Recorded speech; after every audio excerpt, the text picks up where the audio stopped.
Hi అండి. నేనైతే YouTube కోసం ఒకటి వైర్‌లెస్ మైక్ అయితే కొనుక్కున్నాను అమెజాన్‌లో. ఇదండి ఆ మైక్ అయితే దీని మీద పేరుంది చూడండి. ఈ పేరు చూసి మీరు ఒకవేళ అమెజాన్‌లో కొనాలంటే కొనుక్కోండి. ఇదైతే నాకు ₹750 పడింది. 749 అన్నమాట.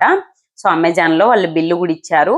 సో, ఇదైతే నాకు మంచిగానే వర్క్ చేస్తుందండి. వైర్‌లెస్ గదా! మంచిగా మనం ఫోన్ కొంచెం దూరంగా పెట్టినా మనకు చాలా బాగా ఇనిపిస్తుంది.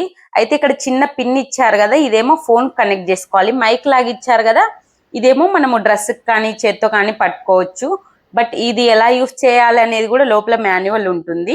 ఇంకా ఇదేమో మన ఫోన్‌కు కనెక్ట్ జేసాలి. యాపిల్ ఫోన్ గానీ, లేకపోతే మన ఏదైనా ఆండ్రాయిడ్ ఫోన్‌లకి దేనికైనా సూట్ అవుతుందండి. ఇదేమో మనము డ్రెస్‌కి కానీ, చేత్తో గానీ పట్టుకోవాలి. పట్టుకున్న తర్వాత ఎనకాల పవర్ బటన్ ఉంటుంది. సో, ఈ పవర్ బటన్ ఆన్ జేసినప్పుడు గ్రీన్ సిగ్నల్ అయితే చిన్నది ఆన్ అయితది లైటు. సో, ఇదేమో ఛార్జింగ్ వైరు. ఛార్జింగ్ అయిపోతే గిన మనకు రెడ్డు, గ్రీను పడుతూ ఉంటుంది. ఛార్జింగ్ పెట్టుకోవాలి. ఈ 2 మైక్